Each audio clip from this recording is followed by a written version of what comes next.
Hey dames, Caitlin Moran literally couldn't give a shit about representation of women of colour in a new TV show called Girls. Of course, I'll post a link about that down below.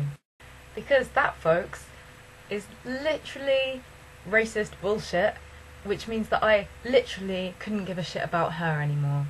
You know why? Because feminism has such a classist and racist history, especially in this country, that we cannot afford to overlook the silencing that arose in the massive shitstorm that was Twitter this week. So, especially after my last video, I want to set the record straight once and for all. There is no feminist movement. In a singular sense, I mean. Stop referring to it, because it doesn't exist.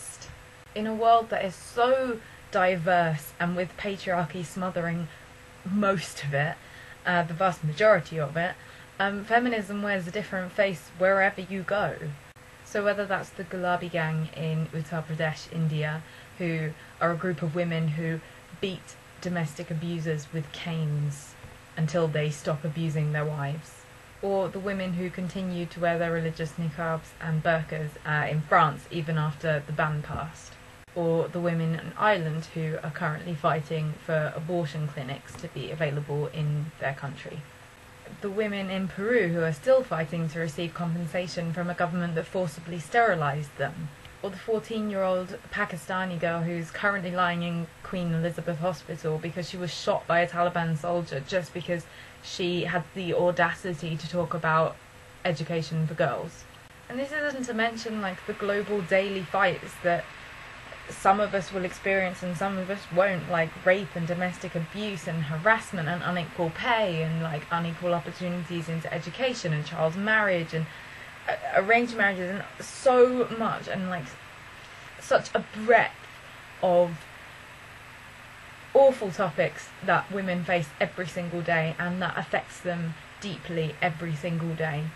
There are as many different feminist fights in the world as there are women who call themselves feminist. So to the women who are pointing fingers at other women saying that you're dividing this feminist movement by raising issues of racism and classism and ableism and sexism and all of the other horrible things in society that get silenced, there is no unity to be divided by talking about those things.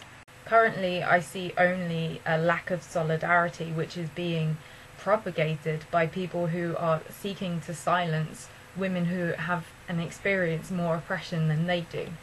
I think the people who are doing the most damage to any kind of coherent movement as a global network are the people who are denying the unique struggle that women of colour face in our country and throughout the world.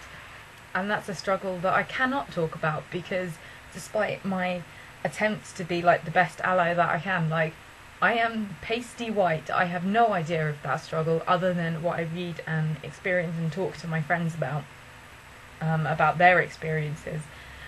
So you should probably chat to them about it really, because I am not the person to be talking to you about the fights and the struggles that women of colour face on a daily basis. But I can say this, fellow white women, if a woman of colour calls you a racist, it's very fucking likely that you are being a racist. It's not the kind of thing that people just do for shits and giggles. Think of all of the times that you call a man out for sexism.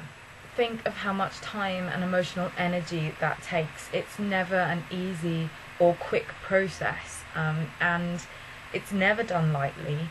And think of all of the anger and frustration and like infuriating upset that occurs when men respond to your calls of sexism with, you know, them mansplaining that you're wrong and that actually you don't really know so much about patriarchy as you think you do, and actually like, I think all feminists know how just enraging it is to be told by a man that you are wrong about your own experiences of your own oppression.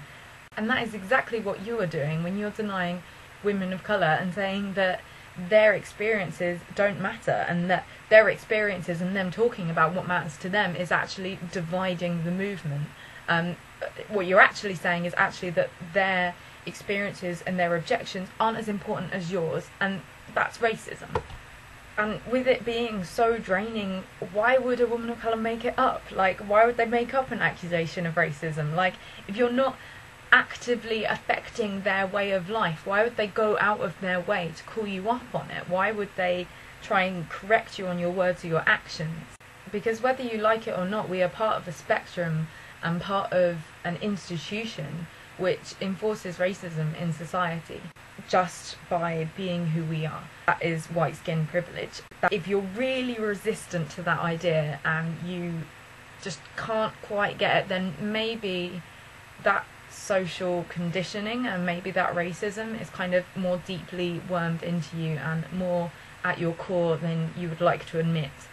By accepting that women across our great diversity have a wonderful, like, nuanced approach to fighting patriarchy, and every single person has a different way of attacking it, like, that's a really good thing, and that can be enhanced and embraced, and everyone can do their little bit, and you can trust people to be fighting their own, like, sections of it without trying to, like, middle manage everything from this really, really privileged, like, point of view right at the very top.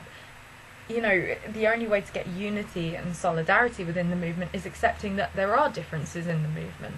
We need to learn from each other and support each other, as opposed to sort of silencing the concerns of people who are fighting a different battle from us. So that's me for this week.